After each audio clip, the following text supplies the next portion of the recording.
अब आपके पास किट है। शुरुआत करिए यहाँ से, बच्चों को बताइए। क्या बच्चा सीधा बोलेगा पेपर है, क्योंकि अभी उस कट के बारे में उसको ज़्यादा पता नहीं है। पेपर उल्टा सीधा पढ़ाओ, एक पेपर है। ठीक है। वैसे अगर मैं मैथमेटिक्स की बात करूं, अगर सब्जेक्ट एक्सपर्ट की बात करूं, तो ये 2D नहीं है, ये 3D है। उस कागज की भी कोई अपनी एक मोटाई है। लेकिन फिर वही बात कर रहे हैं छोटे छोटे बच्चों की। तो यहाँ पे आप इसे 2D मान के चले कि जिसमें लंबाई है, चौड़ाई है, मोटाई को आप 0 मान के चले। नगण्य वैसे तो है, लेकिन नगण्य। जैसे हम बच्चों को समझाने के लिए सिक्के का प्रयोग करते हैं, और सिक्के को बच्चे को क्या बुलाते हैं उससे कि यार ये क्या है, बच्चे को हम उसको व्रत का दिखा दें, जबकि वो सिक्का व्रत नहीं होता है। जबकि अगर हम मैथमेटिक्स की बात करें तो वो सिलेंडर, क्योंकि उसकी अपनी एक मोटाई या ऊंचाई है। लेकिन हम बच्चे, छोटे बच्चों की बात कर रहे हैं, तो हमें उसको समझाना है। ये आपके पास कागज का एक नेट है जिसमें लंबाई है और चौड़ाई है। क्योंकि लंबाई और चौड़ाई है इसलिए अभी ये 2D है। लेकिन इसको मैं एक विशेष प्रकार से फोल्ड करता हूं, तो ये जो आकृति बनती है वो हमारी क्या बनती है, क्यूब, घन, जिसकी लंबाई चौड़ाई और ऊंचाई समान है। हम लोग क्या उल्टा शुरू करते हैं, जिसकी लंबाई चौड़ाई समान हो वो घन। नहीं, पहले उसको घन तक पहुंचाइए, फिर उसको बोलिए देखना बच्चों मुझे तो ऐसा लग रहा है कि इसकी लंबाई चौड़ाई समान है, क्या आपको लग रहा है? वो कहीं ना कहीं बोलेगा हाँ। फिर वहां पर आप परिभाषा को निकालिए कि ऐसी त्रिविमीय आकृति जिसके सभी फलक या लंबाई चौड़ाई ऊंचाई तीनों विमाएं, तीनों डायमेंशंस, 3 डायमेंशंस इक्वल हो, वो आपका क्यूब या घन कहलाता है।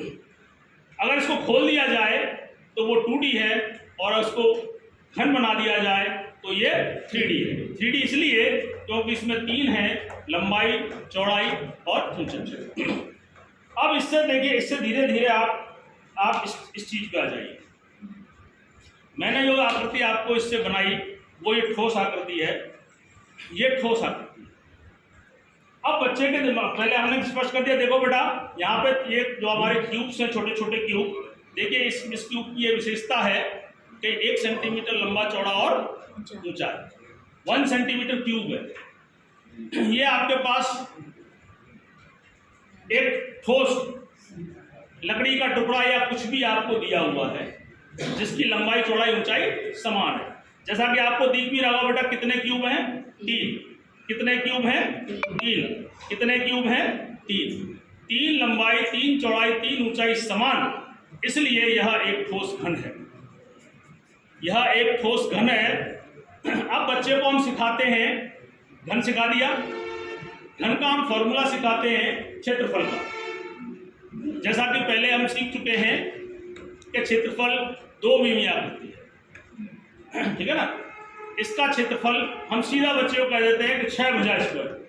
नहीं, पहले इस बच्चे को बोलिए कि भुजा कितने, फलक कितने इसके, फलक 1 फलक, 2 फलक, 3 फलक, 4 फलक, 5 और 6।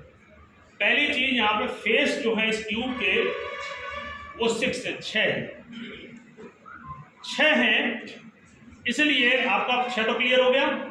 अब पिछली क्लासेस में हम सीख चुके हैं, आप इस फेस की 2 विमीय कौन सी आकृति बन रही है। आगे फेस की बात करें, पीछे को हम भूल जाएं, तो ये हमारे पास क्या बन रहा है, वर्ग बन रहा है। इस क्यूब में क्यूब देखिए 1 2 3, 1 2 3 और सभी तरफ 1 3 है, मतलब तो इसका वर्ग का क्षेत्रफल क्या हो गया। जो बच्चा आपका फॉर्मूला जानता होगा वो तो 3 का स्क्वायर कर लेगा।